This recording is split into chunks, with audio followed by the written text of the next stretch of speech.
कि अगर juvenile arrest किया जाता है और वो माइनर और मेजर ऑफेंस के अंदर अरेस्ट किया गया है तो उसे फौरी तौर पर जुवेनाइल को बेल पे रिहा कर दिया जाएगा और ऐसे ही समझा जाएगा जैसे उसने बेल एबल ऑफेंस किया है। ठीक है।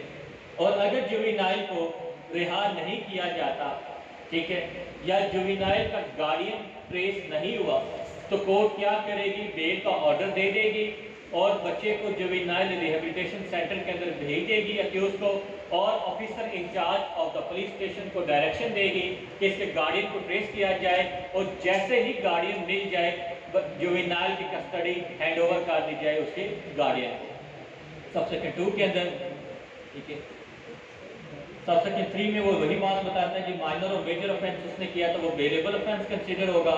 और सबसेक्शन 4 में कहता है कि अगर जुवेनाइल ने कोई ऑफेंस किया है और वो अरेस्टेड है और वो ऑफेंस हीनियस है और जुवेनाइल की एज 16 ईयर्स या 16 साल से ऊपर है तो court may not release the juvenile on bail. It is discretion of the court कि उसे रिलीज करे। वैसे तो bail is totally description of the court है, तो कोर्ट उसे बेल के ऊपर रिहा नहीं करेगी कि कोर्ट की ओपिनियन के अंदर। लेकिन बेल के ऊपर अगर कोर्ट रिहा नहीं करना चाहती तो कोर्ट को अपने डिसीजन के अंदर, अपने फैसले के अंदर रीजनेबल ग्राउंड बतानी पड़ेगी कि why the juvenile is not release on bail. ठीक है, वो लिखेगा अपने फैसले के अंदर जुवेनाइल कोर्ट का जो जज है, और अगर उसके ओपिनियन के अंदर है कि जो डिले हो रहा है ट्रायल में वो जुवेनाइल की वजह से नहीं हो रहा बल्कि किसी और वजह से हो रहा है तो वो उसको बेल के ऊपर रिहा कर सकती है। नंबर 7 पे इन्वेस्टिगेशन इन जुवेनाइल केसेस। सबसे पहली बात तो ये है कि सब इंस्पेक्टर से कम रैंक का बंदा जुवेनाइल की इन्वेस्टिगेशन नहीं कर सकता।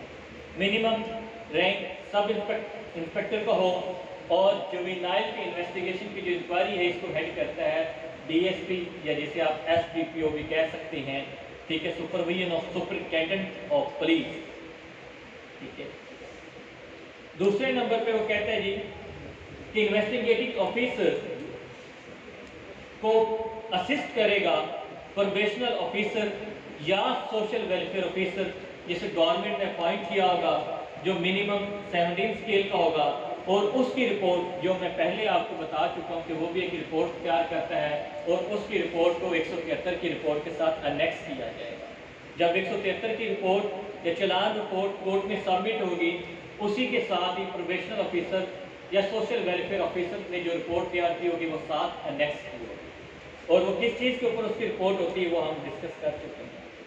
फिर एज की डिटर्मिनेशन है अंडर सेक्शन 8। एज की डिटर्मिनेशन में सबसे पहले क्या करते हैं, अगर बच्चे की एज जुवेनाइल की डिटर्मिन नहीं हो रही कि इसकी एज क्या है तो officer incharge of the police station birth certificate देखेगा उसका।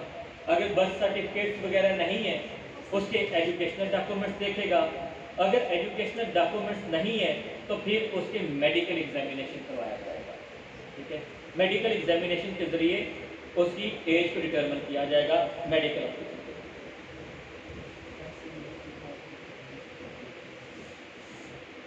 आगे डाइवर्जन को भी हम डिस्कस कर चुके हैं कि डाइवर्जन किसी भी स्टेज पे की जा सकती है और डाइवर्जन जुवेनाइल जस्टिस कमेटी बताती है।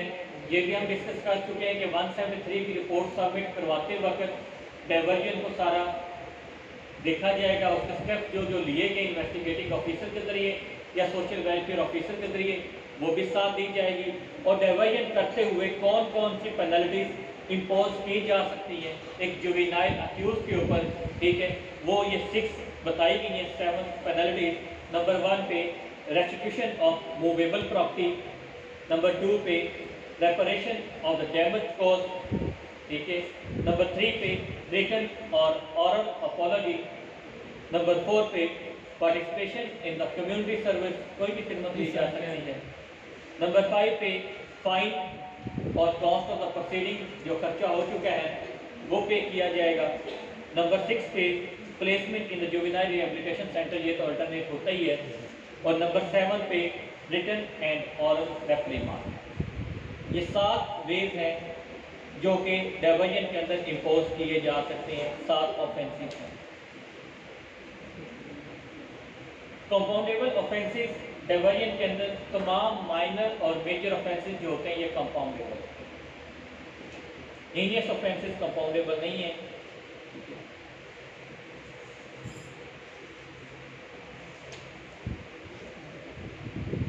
आगे नंबर 10 पे है जी सर कंपाउंडेबल जो 345 CRPC में है, क्या जी। वो इसमें आएंगे या ज़्यादा होंगे?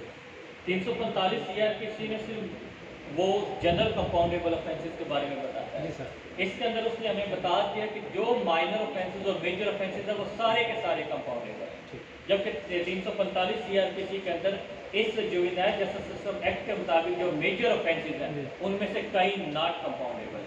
ठीक है, ऑफेंस पनिशमेंट उनकी रेशियो 3 to 7 ईयर्स के दरमियान है, लेकिन वो कंपाउंडेबल नहीं।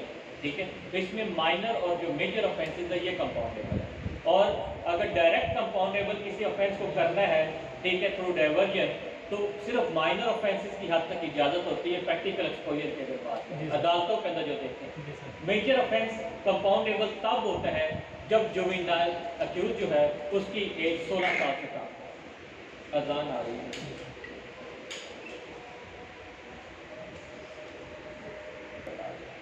ठीक है, तो इसको हम अभी जैसे ही मेरा ख्याल है 15 मिनट में ये ख़त्म हो जाएगा। ठीक है, इसको ख़त्म करने के बाद हम डिस्कस करते हैं how to solve the proposition, how to attempt the proposition in the paper. कि पेपर में प्रोपोजिशन को किस तरह से हल करना है, प्रोपोजिशन को किस तरह से टैकल करना है, तो वो भी हम डिस्कस कर लेते हैं। ठीक है, तो 9 सेक्शंस हमारे हो गए, इनको जस्ट ओवरव्यू देते जाते हैं। मैं वैसे पूरा का पूरा आपको पढ़ा भी चुका हूँ। जुवेनाइल जस्टिस कमेटी हम देख चुके हैं कि इसके 4 मेंबर होते हैं। दफ़ा 30 का मजिस्ट्रेट होता है, 7 ईयर स्टैंडिंग प्रैक्टिसिंग लॉयर होता है रिकमेंडेड बाय द बार।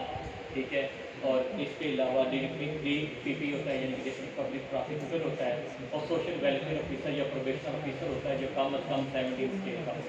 इसके 2 ही काम होते हैं, एक तो ऑब्जर्वेशन फॉर्म को चेक करना, ठीक है, और दूसरा डाइवर्जन का प्रोसीजर करना, डाइवर्जन करवाना विक्टिम के दरमियान और अक्यूज के दरमियान। इसके अलावा अगर कोई काम इसको कहा जाए तो ये करता है, ये कमेटी करती है। नंबर 11 पे था procedure of the juvenile. Procedure क्या है जी कि जब कभी भी कोई जुवेनाइल विक्टिम होगा या जुवेनाइल अक्यूज होगा तो कोर्ट के अंदर किन किन लोगों कौन कौन से लोग हो सकते हैं। नंबर 1 पे, ठीक है, जो ऑफिशियल्स ऑफ द कोर्ट होते हैं, ठीक है, सिर्फ वो लोग बैठ सकते हैं। ठीक है, staff and officers of the juvenile court. Number 2 पे parties of the juvenile case, कि उस केस की जो पार्टीज हैं वो बैठ सकते हैं। इसके अलावा गार्डियन ऑफ द जुवेनाइल वो उसको बैठ सकता है, देख सकता है, या कोई और बंदा जिसे जुवेनाइल कोर्ट इजाज़त दे उनको बैठने की इजाज़त है, अदरवाइज कोई भी वहाँ पे बैठ नहीं सकता। लेकिन अगर कोर्ट को लगता है कि किसी जुवेनाइल की मोरालिटी या डिसेंसी अफेक्ट होगी इन बंदों की मौजूदगी में भी जो हम ऊपर बयान कर चुके हैं, तो उनमें से किसी को भी बाहर निकलने का कोर्ट ऑर्डर दे सकती है। जी, किसी कॉन्सेंट कोर्ट नहीं करेगी, कोर्ट को डिटरमिन करेगी। जैसे कि रेप केसेस में जो जुवेनाइल होता है वो अगर विक्टिम लेडी है तो वो अपने माँ बाप के सामने या गार्डियन के सामने वो स्टेटमेंट नहीं दे सकती, ठीक है, जो उसे देनी चाहिए, जो होती है ट्रू फैक्ट्स के ऊपर, तो कोर्ट खुद उसमें डिटरमिन कर लेती है। जुवेनाइल खुद भी कह सकता है लेकिन कोर्ट खुद भी डिटरमिन कर सकती है। नंबर 12 पे trial of the juvenile adult person के बारे में जनरल रूल तो ये है कि ट्रायल नहीं किया जा सकता जुवेनाइल और अडल्ट का किसी भी सूरत में। लेकिन एक्सेप्शन ये है कि अगर कोर्ट समझती है कि ज़रूरी है इन दोनों का ट्रायल इकट्ठा करना, अगर इन दोनों का ट्रायल अलग-अलग कर दिया तो सही डिस्पेंसेशन ऑफ जस्टिस नहीं हो पाएगा, तो कोर्ट दोनों का इकट्ठा भी ट्रायल कर सकती है। But court has to record reason, court को रीज़न लिखनी पड़ेगी कि क्यों इकट्ठा ट्रायल किया जा सके है, और बल्कि पॉसिबल हो जॉइंट ट्रायल करते हुए कि जुवेनाइल को ऑडियो वीडियो प्रोसीजर के तहत वो उसे बुला लें और जो मेजर है वो इन पर्सन तलब कर लिया जाए। तो ये भी कोर्ट को कोशिश करनी चाहिए। नंबर 13 पे है disclosure of the identity of the juvenile. अगर कोई भी बंदा जुवेनाइल को जो विक्टिम है या अक्यूज्ड है उसकी आइडेंटिटी को डिस्क्लोज करता है, ठीक है, उसकी तहरीर करता है, तो उसको 3 साल तक की सज़ा दी जा सकती है। ये जुवेनाइल की आइडेंटिटी की हद तक है। लेकिन अगर जुवेनाइल कोर्ट की प्रोसीडिंग को कोई डिस्क्लोज करता है कि जुवेनाइल कोर्ट के अंदर क्या क्या प्रोसीडिंग हुई है, तो फिर उसको 2 साल तक की सज़ा दी जा सकती है, अप टू 2 ईयर्स। और अगर जुवेनाइल की आइडेंटिटी को डिस्क्लोज किया जाता है तो फिर अप टू 3 ईयर्स उसकी सज़ा है। सेक्शन 4 पे है report of the probation officer. ये हम सारा डिस्कस कर चुके हैं कि उसकी रिपोर्ट के अंदर क्या क्या होता है, जुवेनाइल के कैरेक्टर के बारे में होता है, उसकी एजुकेशनल बैकग्राउंड होती है, उसका सोशल स्टेटस होता है, उसके इकोनॉमिक के बारे में बताया जाता है, उसके गार्डियन के बारे में बताया जाता है, और कौन कौन से स्टेप एसआई ने लिए उसके डाइवर्जन के लिए, कौन कौन से स्टेप लिए उसकी एजुकेशन के लिए, उसके सोशल वेलबींग के लिए। और जब एक जुवेनाइल को बेल के ऊपर रिहा किया जाता है, उसके बाद भी प्रोबेशनल ऑफिसर जुवेनाइल को वक्तन फवक्तन मिलता रहता है और वो अपनी रिपोर्ट के अंदर सारा कुछ लिखता है, जो जुवेनाइल के साथ सवाल जवाब हुए, जो उसकी बातें हुई, ये सारा कुछ वो उस रिपोर्ट के अंदर लिखता है, वो सबमिट करवाता है अंडर सेक्शन 14। फिर under section 15 power of the juvenile court order for release. ठीक है, जुवेनाइल कोर्ट की पावर्स के बारे में हमें वो बताता है जी। सबसे पहली बात तो ये है कि जुवेनाइल को सजाए मौत नहीं दी जा सकती। सजाए मौत एक जुवेनाइल ऑफेंडर को कभी भी नहीं दी जा सकती। फिर अगर कोर्ट समझती है, जुवेनाइल कोर्ट, ठीक है, कि कोई भी कंप्लेनेंट या विक्टिम है, उसे पार्डन करना है जी, जुवेनाइल को सजाए मौत कैप्टन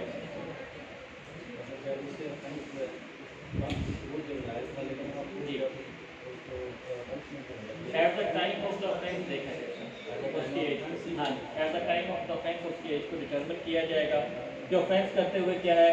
इवन सो के public interest of the state के अंदर देखा जाए ना, अगर बहुत ही ज़्यादा हार्डन क्रिमिनल है, बार बार कर रहा है, ठीक है, या उसने बड़ा एक जिसे कहते हैं कि वो अल्फाज बोलते हैं मीडिया वाले बोलते हैं कि कत्ल बड़े हुआ, बड़ा वर्ड बोला जाता है, अगर वो कत्ल हो तो मैक्सिमम उम्र कैद की हद तक सजा, ठीक है, उम्र कैद की हद तक सजा देंगे। कैपिटल पनिशमेंट अभी तक नहीं किसी जुवेनाइल को दी गई और नहीं दी जाती। इंटरनेशनल ह्यूमन राइट्स की जी, उसके अंदर भी लिखा हुआ है कि कैपिटल पनिशमेंट नहीं दी जा सकती। यूएनसीआरसी के अंदर भी लिखा हुआ है कि नहीं दी जा सकती।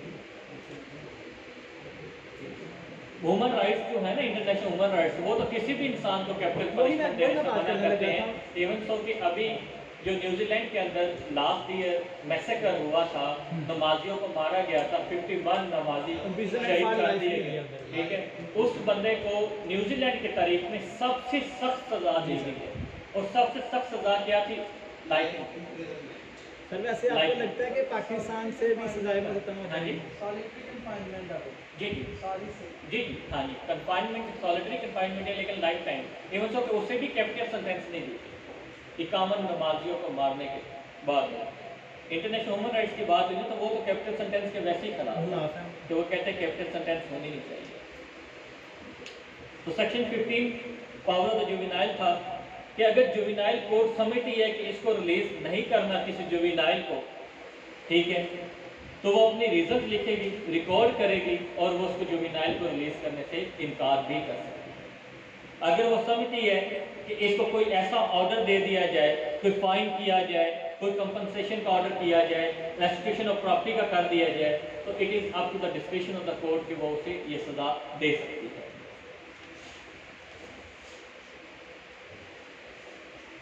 आगे गार्डियन के हवाले से वो भी आप डिस्कस कर चुके हो, ठीक है, प्रोबेशन ऑफिसर की रिपोर्ट के हवाले से वो भी हम डिस्कस कर चुके हैं।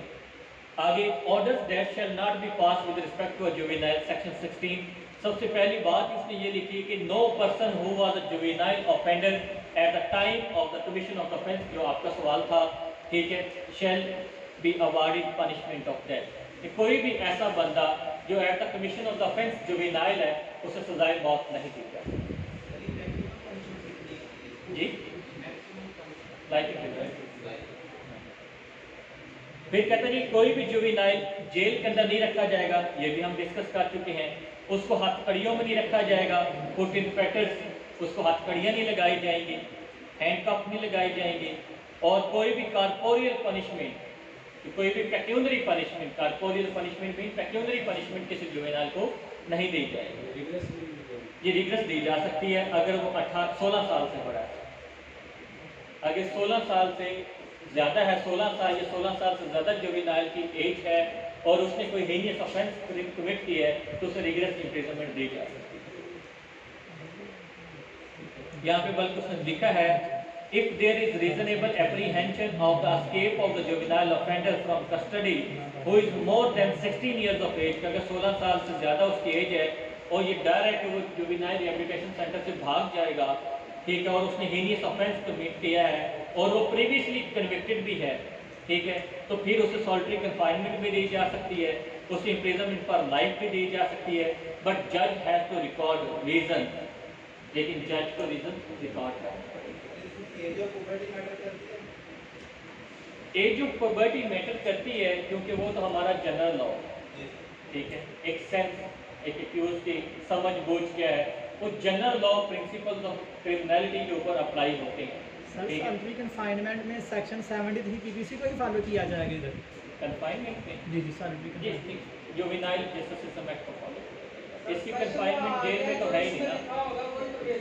जी, स्पेशल लॉ प्रिवेल करेगा, स्पेशल ये तो जनरल लॉ है, because if there is a conflict between the general law and special law, special law shall prevail।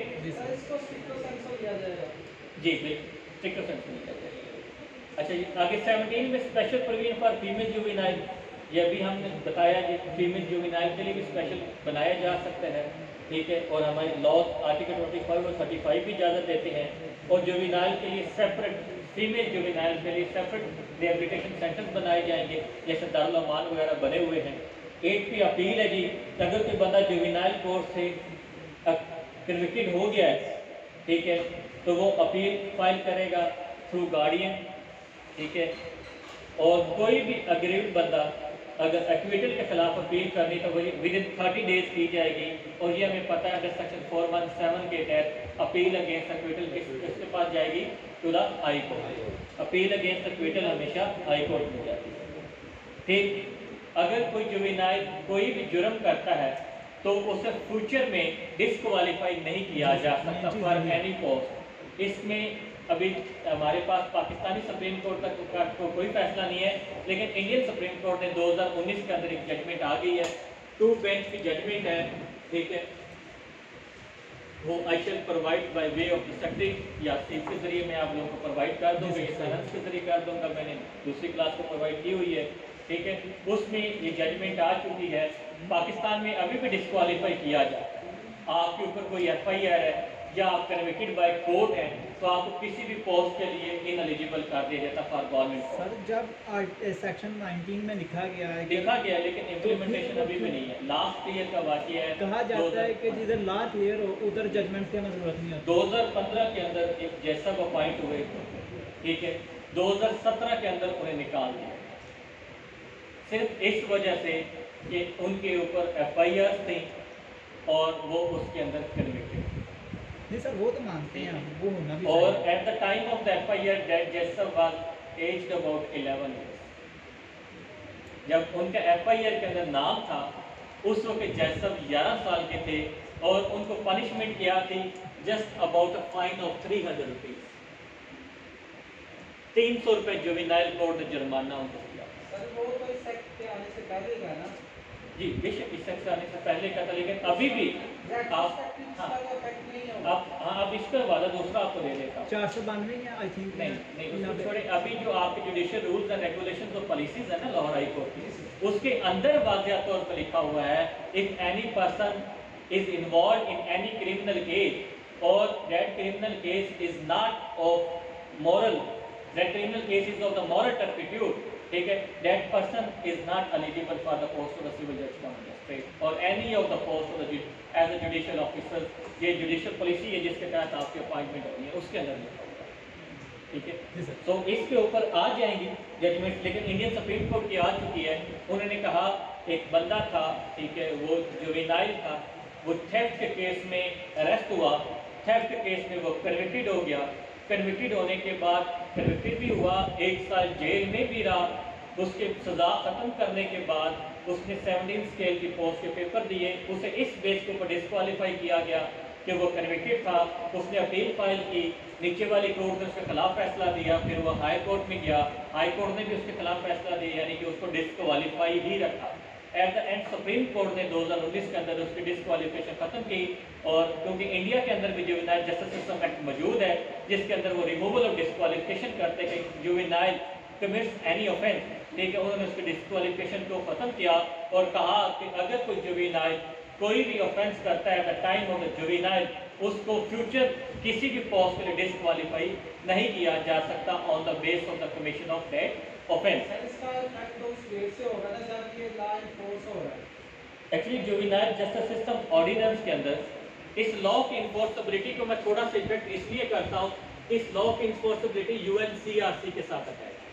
आपकी बात ठीक है, आप कह रहे हैं कि no law should be given the retrospective effects, ठीक है, लेकिन 2018 के बाद की मैं बात कर रहा हूँ कि अभी भी जुडिशियल सर्विस पॉलिसी के अंदर ये लिखा गया है, तो वो इन कन्फर्मेंटेशन विद दिस लॉ तो क्यों लिखा गया, ठीक है। अगर हाई कोर्ट ने अपना वो एक्ट बनाया है, ठीक है, उसके अंदर लिखा है तो कोई भी कन्विक्टेड बंदे को हम जुडिशियल ऑफिसर अपॉइंट नहीं करेंगे, तो this that provision of that act should not be challenge on the base of this law, challenge होनी चाहिए। अभी 28 बच्चे पास हुए थे, आप लोगों को पता है, उनमें से एक को ड्रॉप कर दिया गया, जुनैद सफदर को। क्या किसी को पता है उसे ड्रॉप क्यों किया गया? मेरा तो दोस्त है, मतलब माय बेस्ट फ्रेंड नहीं। Junaid Safdar was cleared his LLB in 2014, and after clearing LLB and taking the lessons in 2015, he was appointed after few months, यानी कि 2 or 3 months after taking lessons, he was appointed as Deputy Director PPSC, ठीक है। उसके बाद उसने 1.5 साल वहाँ पे सर्विस की। At the end of 2016, he was appointed as Director FPSC legal post।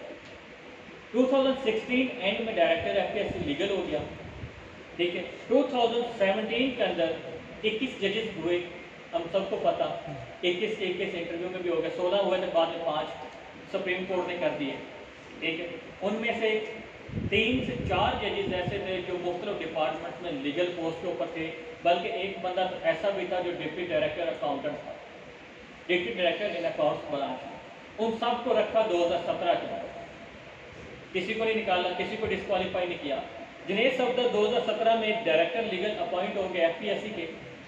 2018 के अंदर उन्होंने ADPP के पेपर दिए, आपको पता आए थे, ये 17 के एंड में CJ के पेपर हुए थे और दिसंबर में ADPP के पेपर हुए थे, 10 दिसंबर को मोस्ट प्रोबेबल। उसके अंदर वो ADPP अपॉइंट हो गया, उसने उधर लीगल पोस्ट से रिज़ाइन किया और ADPP ज्वाइनिंग कर ली।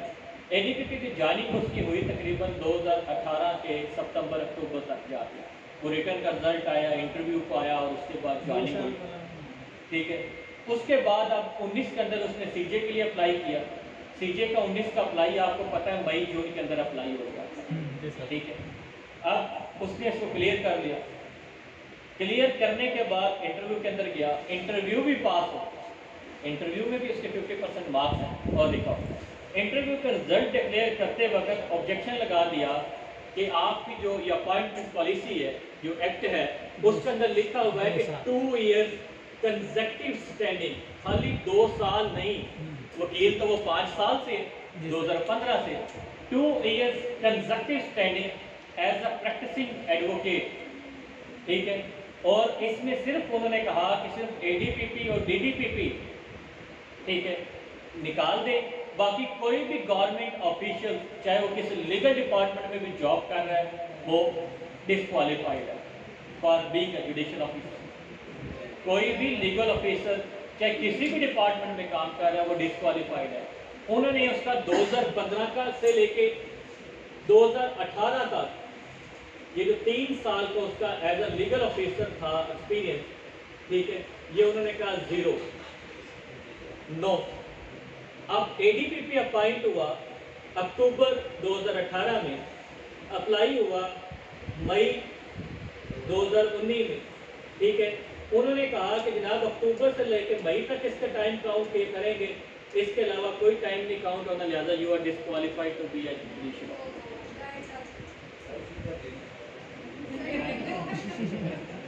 हालांकि लीगल ऑफिसर। फिर मैंने इसमें सबसे बड़ी मजे की बात पता क्या थी, जिसकी वजह से उसने रिप्रेजेंटेशन फाइल कर दी है और इंशाल्लाह इसी वीक वो रिट में चला जाएगा, क्योंकि रिप्रेजेंटेशन का अभी तक जवाब नहीं दिया। इसके बाद वो सुप्रीम कोर्ट भी जाएगा, मोस्ट प्रोबेबली वो हो भी जाए, वो रिकमेंड हो जाएगा, 90% चांसेस ये हैं। ठीक है, इसमें हाई कोर्ट अपनी पॉलिसी की वायलेशन कर रही है। 2017 में अपॉइंट किए हैं लीगल ऑफिसर और 2019 में उसे डिस्क्वालीफाई कर दिया, और इफ अगर वो डिस्क्वालीफाई करना है उसे रिटर्न देने की इजाज़त ना दी जाए। अगर रिटर्न में उसने क्लियर कर लिया, उससे इंटरव्यू कंडक्ट ना किया जाता, इंटरव्यू भी कंडक्ट कर लिया, इंटरव्यू पास करने के बाद आप उसे किस तरह निकाल सही। ठीक, तो इस ग्राउंड के ऊपर उसके रिट में हम गए जाएंगे इंशाल्लाह इसी वीक में, क्योंकि रिट में जाने से पहले रिप्रेजेंटेशन फाइल करना ज़रूरी थी, वो हमने की। ठीक है, फिर उसकी बेचारी की सारी जॉब दी एज अ लीगल ऑफिसर। ठीक है, लेकिन किस्मत उसकी, वैसे तो आप लोगों के साथ इस दफ़ा दोबारा पेपर भी देगा अगर रिट का कुछ ना बना तो। आगे सेक्शन 20 है कि ऑब्जर्वेशन होम बनाए जाएंगे, जुवेनाइल रिहेबिलिटेशन सेंटर्स बनाए जाएंगे।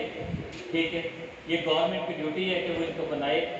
ठीक है, और 21 में जी कि गवर्नमेंट के पास पावर है कि जिन जुवेनाइल रिहेबिलिटेशन सेंटर्स को, क्योंकि काफ़ी ज़्यादा ये NGOs भी चला रही हैं, इनको जो सर्टिफिकेट देती है उसको गवर्नमेंट किसी भी वक्त रीजन बता के विड्रॉ भी कर सकती है। सेक्शन 22 के तहत ये जुवेनाइल जस्टिस कमेटी का राइट है तो वो इन जुवेनाइल रिहेबिलिटेशन सेंटर्स और ऑब्जर्वेशंस को चेक कर सकते हैं, उनको देख सकते हैं कि वहाँ पे जो काम किया जा रहा है या जो स्टेप्स लिए जा रहे हैं वो जुवेनाइल्स के वेलफेयर के लिए बेहतर है या नहीं है। ठीक है, 23 के अंदर वही उसने बात की कि ये एक स्पेशल लॉ है और ये दूसरे तमाम लॉज को ओवरराइड करेगा और इसी को माना जाएगा, जो मेंबर ऑफ द बार ने भी बताया। और 24 के अंदर वो बताता है कि गवर्नमेंट के पास पावर्स है कि कोई भी रूल्स वो बना सकते हैं। ठीक है, for the implementation of the juvenile justice system act. ये आपको छोटा सा एक्ट था, कोशिश करें कि पेपर को अटेम्प्ट करते हुए आप लीगल अप्रोच के साथ जाएं। लीगल अप्रोच के आप रेलेवेंट लॉज बताएं। ठीक है, उसे अपना ओपिनियन बताने से कोशिश करें कम अपना ओपिनियन बताएं। और दूसरी चीज़ है कि लंबा सवाल लिखने की कोई ज़रूरत नहीं। तमाम 27 के 27 हम दोस्त हैं, हम अक्सर मिलते हैं। ठीक है, हम एक दूसरे से गपशप भी करते हैं और इंटरव्यू की तैयारी भी हम इकट्ठी करते रहे। मैंने उन 27 में से कोई भी ऐसा बंदा नहीं है जिसने 4 या 5 पेज से ज़्यादा का सवाल लिखा और पेज इस तरह मैं कहता हूँ, ये 1, ये 2, ठीक है, ये 3 और ये 4, ठीक है, इससे ज़्यादा किसी ने भी नहीं लिखा। बल्कि सबसे ज़्यादा मैं उन्हें कहता था यार मैंने 26 पेज लिखे या 30 पेज लिखे 5 सवालों के लिए। ठीक है, वरना कोई कहता था 18, कोई 17। और टू द पॉइंट और रेलेवेंट आप आंसर दें। आपके यही आंसर वो चाहता है और इसी आंसर के ऊपर ही आपको वो मार्क्स देता है। ठीक है, कोई लंबी लंबी चीज़ें बताने की जरूरत नहीं। कोशिश करें जब भी कभी कोई सवाल आया है आपके पास, इसका ऑब्जेक्ट और हिस्ट्री उसे ज़रूर बताएं कि ये क्यों बनाया गया। अगर जजमेंट देने का बहुत ही ज़्यादा शौक है तो जस्ट लैंडमार्क जजमेंट या लेटेस्ट जजमेंट जिसने उस लैंडमार्क जजमेंट के प्रिंसिपल को अडॉप्ट किया है, जस्ट उसका हवाला देना है। इसके अलावा कोई जो केस लॉज वगैरह है वो देने की ज़रूरत नहीं है, कोई जजमेंट्स वगैरह देने की ज़रूरत नहीं है। आप रेलेवेंट लॉ बताएं, उससे रेलेवेंट रेफरेंसेस जो हैं, यानी कि एक किताब का दूसरी किताब में जो रेफरेंस है, ठीक है, वो बताएं, उनको एक्सप्लेन करें, लिंक अप करें और लीगल टर्मिनोलॉजी की हद तक रहते हुए अपना ओपिनियन दें। ठीक है, अपना ओपिनियन लीगल टर्मिनोलॉजी की हद तक रहते हुए, ये अल्फाज थे मेरे, इस हद तक रहते हुए दें। अपनी तरफ से कोई एनालॉजी अप्लाई करने की ज़रूरत नहीं है। ठीक है, उसकी वजह क्या है कि शायद मैं फेल हो जाता। मैंने एनालॉजी अप्लाई की थी QSO के पेपर के अंदर। ठीक है, QSO के पेपर में मैंने एनालॉजी अप्लाई की। सरदार अहमद नईम साहब इंटरव्यू कमेटी के हेड थे। आपका इंटरनल और QSO का पेपर सरदार अहमद नईम साहब ने रीचेक भी किया। ठीक है, ये वाला मुझे सवाल मेरा पेपर, आपका जो रिटर्न पेपर है ना, वो उनके सामने पड़ा होता है। इतना बड़ा खर्चा हर एक कैंडिडेट का तीनों जस्टिस के सामने पड़ा था, शाहिद बिलाल साहब के सामने, शहबाज रिजवी साहब के सामने और सरदार अहमद नईम साहब के सामने। उसमें आपका रिटर्न का पेपर था, उसमें आपकी इंटेलिजेंस रिपोर्ट थी, उसमें आपके साइकोलॉजिकल पेपर थे, साइकोलॉजिकल भी हमारा 3 दिन जारी रहा था। उसमें एक्सटेंसिव रिटर्न एक्टिविटीज़ थी, फिर ओरल एक्टिविटीज़ थी, फिर स्पीचेस थी और फिर हमारा 1-to-1 इंटरव्यू था विद साइकोलॉजिस्ट। 3 दिन जारी रहा था। वो पूरी रिपोर्ट, इंटेलिजेंस की पूरी रिपोर्ट, आपकी तमाम एजुकेशनल बैकग्राउंड उनके पास मौजूद था। इवन सो कि उन्हें ये भी पता था कि I had visited Kashmir. I was asked around about 5 questions about Kashmir. Shahbaz Rizvi साहब ने मुझे कहा कि कश्मीर गए हुए हो? मैं कहा जी गया हूँ। क्यों गए? तो एक्चुअली ये सवाल करने की एक वजह भी थी उन्हें कि अजमल कसाब केस के अंदर मैं रिसर्च ऑफिसर था, जो मुंबई अटैक्स थे, इसमें रिसर्च में मैं इन्वॉल्व था। तो हम कश्मीर गए भी उसी सिलसिले में थे। तो मैंने बताया कि इस सिलसिले में गया था। तो कहा कश्मीर में क्या क्या देखा? तो मैंने कहा ये चीज़ें देखी, आठ मकाम देखा, शारदा देखा, केल देखा, ठीक है। फिर उन्होंने मुझे कहा कि रत्ती गली क्यों नहीं गए? अब उन्हें ये भी पता था कश्मीर के अंदर रत्ती गली। मैं कहा जनाब स्नो फॉलिंग थी, आगे रास्ते बांध थे इसलिए नहीं जा सके, ठीक है। फिर जो ये शहबाज रिजवी साहब ये बातें करते रहे मेरे साथ जाविया किताब जो शफाक अहमद खान साहब की है, उसमें से भी सवाल किए गए, क्योंकि मैंने अपना परफॉर्मेंस, आप लोग जब जज बन जाओगे you have to submit a proforma, उसके अंदर आपने 3 इंग्लिश ऑथर्स की और 3 उर्दू ऑथर्स की बुक लिखनी होती है, उसमें मैंने जाविया भी लिखी होती है। उसके बारे में बातें की गई। मेरी तमाम चाइल्डहुड से लेके टिल माई LLM तमाम डिटेल्स उनके पास मौजूद थी। वो री-वेरीफाई कर रहे थे, सवाल करके कि मैट्रिक कहाँ से किया, टीचर कौन सा था, इंटर कहाँ से किया। अब हालांकि बड़े ओड लगते हैं, आप सिविल जज अपॉइंट कर रहे हो और आप ये सवाल कर रहे हैं, but all these question were asked और सबसे पूछेंगे, ठीक है। नॉट ओनली मी, सबसे पूछेंगे, क्योंकि 27 बच्चे थे, टाइम बहुत था, 2 दिन इंटरव्यू होने थे। उन्होंने कहा कि 10-10 भी कर ले, आधा घंटा भी पकड़े तो 5 घंटे इनफ है, ठीक है। टाइम बहुत था ना उन्हें। ठीक बात हो रही थी QSO के अंदर, मैंने एनालॉजी अप्लाई की। सरदार अहमद नईम साहब ने कहा ये पेपर आपने कैसे अटैम्प्ट किया, ये सवाल के बारे में बताया। वो जो पता नहीं था, person is charge without ticket travelling, जो रेलवे के अंदर विदाउट ट्रैवलिंग वो चार्ज होता है। आर्टिकल 122 की इलस्ट्रेशन वीक थी वो, ठीक है। वो मैंने उसके अंदर बताया। बर्डन ऑफ प्रूफ के ऊपर एक्सेप्शन बताया, क्योंकि मैंने LLM में बर्डन ऑफ प्रूफ के ऊपर डिटेल से पढ़ा हुआ था, ठीक है। मैंने इफेक्ट बताए, ठीक है। फिर मैंने बताया प्रूफ और एविडेंस में क्या फ़र्क है, ये सारी बातें मैंने एक्सप्लेन की हुई। तो मुझे कहा कि ये आंसर आपने कहाँ से दिया? मैंने कहा सर एनालॉजी के जरिए। तो सरदार अहमद नईम साहब ने कहा कि you can apply your analogy but not at the stage of the civil जज। कहते मैं तुम्हें सिविल जज बना रहा हूँ, at the time of interview उन्होंने बता दिया कि मैं तुम्हें सिविल जज बना रहा हूँ, लेकिन एज अ सिविल जज एनालॉजी अप्लाई नहीं करनी। तो मैंने मजाकिया अंदाज में पूछा, सर चेहरे के ऊपर स्माइल ला के, मैं कि सर फिर एनालॉजी कब अप्लाई करनी है? बुकला भी नहीं कर सकते, ठीक है, तो जज भी नहीं कर सकते। तो कहते हाई कोर्ट, बड़े सख्त अल्फाज जैसे होते ना, आवाज़ जस्टिस बैठे होते हैं, high court, it is a duty of the high court to apply analogy, ठीक है। कि हमारे जो अल्फाज हैं वो लॉज हैं, not your judgment, your opinion and your word are not laws, ठीक है। और ये हम पढ़ भी चुके हैं कि वो हमारे अल्फाज, हमारे वो डिसीजन जिन्हें हाई कोर्ट या सुप्रीम कोर्ट एक्नॉलेज कर ले, एडमिट कर ले, वही प्रेसिडेंट बनते हैं, ठीक है। अदरवाइज हमारे लिखे हुए फैसले तो पर्सुएसिव प्रेसिडेंट है फॉर अदर जजेस। पर्सुएसिव प्रेसिडेंट क्या है?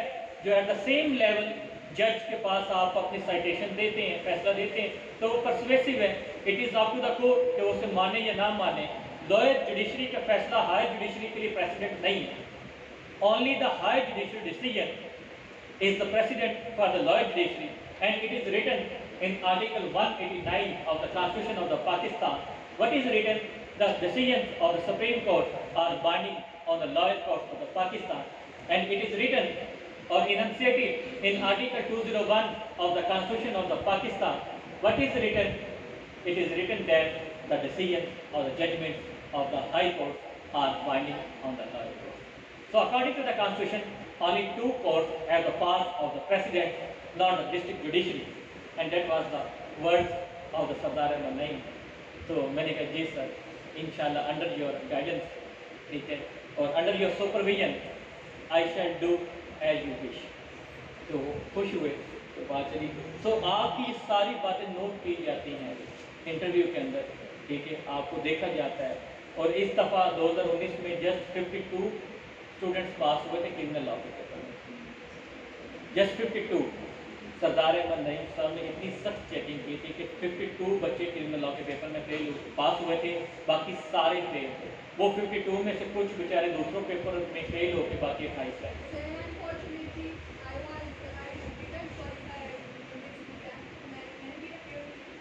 Due to criminal law. हाँ, तो यू आर लकी, आप फिर बाकियों में निकल गए होंगे। There is my group mate, ठीक है, इन लाहौर, ठीक है, उसका नाम है Anam Dawood Hashmi, LLB gold medallist, LLM gold medallist. Sir her written marks in 2019 exam 488। और आप सबको पता है, आप सारे एस्पायरेंट्स हैं कि रिटन क्वालिफाई करने के लिए कितने चाहिए, 400। उसके मार्क्स कितने हैं, 488, and she is fail in criminal law. और वो बेचारी क्रिमिनल लॉ में फेल है, और फेल कितने से है, 38/100। अगर उसके इसमें से सिर्फ 40 भी होते तो she must be in top 3, वो टॉप 3 के अंदर। क्योंकि मेरा मार्क्स था 4 नंबर पे रिटन में मेरा नाम, तो मेरे थे 486, तो उसके मेरे से ज़्यादा, तो she must be in top 3, ठीक है। तो ऐसे भी बैड लक हो जाती हैं कुछ स्ट्रिक्टनेस की वजह से, चेकिंग की वजह से। शक्ति साहब आए, सर कोई बात करनी, कुछ होना है, हमारा जो विनाइल वैसा खत्म हो चुका है, आपने अपने पेपर अटेम्पटेशन की तरफ जाना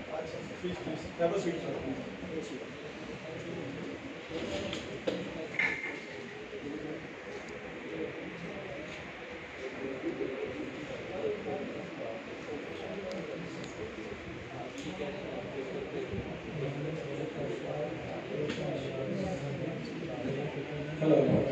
अच्छा, गुजारिश ये है कि तमाम एस्पिरेंट से जुवेनाइल जस्टिस एक्ट वो आज मोहतरम अदनान अमीन साहब ने वी आर थैंकफुल उन्होंने कंप्लीट कर दिया, and I hopeful and I believe कि it was a great and good experience for you.